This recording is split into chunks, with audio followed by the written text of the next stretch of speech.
السلام علیکم students, 7 class جیسا کہ ہم لوگ غزوہ حنین کا چیپٹر پڑھ چکے تھے. آپ لوگوں کی ریڈنگ بھی ہو گئی تھی، چیپٹر کو میں نے ایکسپلین بھی کر دیا تھا. اب ہم لوگ اس کی ورکنگ کی طرف آئیں گے. آپ لوگوں نے اسلامیات میں اچھے سے ٹائٹل پیج بنانا ہے. جیسے میں نے پریویس چیپٹر کا ٹائٹل پیج آپ لوگوں کو ایکسپلین کر دیا تھا کیسے بنانا ہے، اسی طریقے سے آپ لوگوں نے غزوہ حنین کا بھی ٹائٹل پیج بنانا ہے. غزوہ حنین کے مختصر سوال و جواب سب سے پہلے ہے. سوال نمبر 1 ہے، غزوہ حنین میں مسلمانوں کی تعداد کتنی تھی؟ اور جب آپ صلی اللہ علیہ وسلم کو جنگی تیاریوں کا علم ہوا تو کس صحابی کو تحقیقات کے لیے بھیجا؟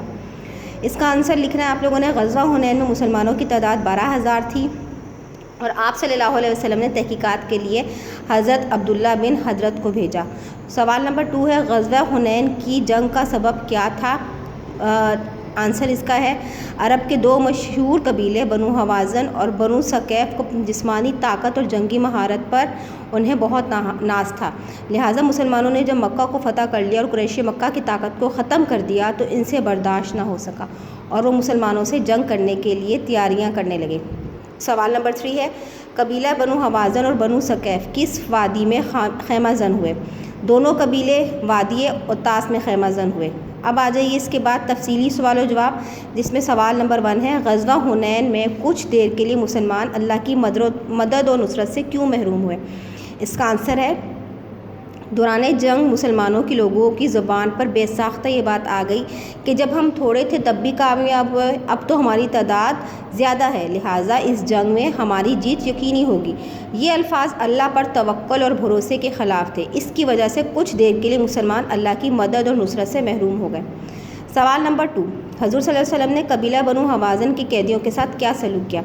حضور صلی اللہ علیہ وسلم نے قبیلہ بنو حوازن کی قیدیوں کے ساتھ حسن سلوک کا مظاہرہ کرتے ہوئے اپنے حصے کے قیدی آزاد کر دیے، اور آپ صلی اللہ علیہ وسلم کی پیروی میں صحابہ کرام رضی اللہ تعالیٰ عنہ نے بھی اپنے حصے کے قیدی آزاد کر دیے.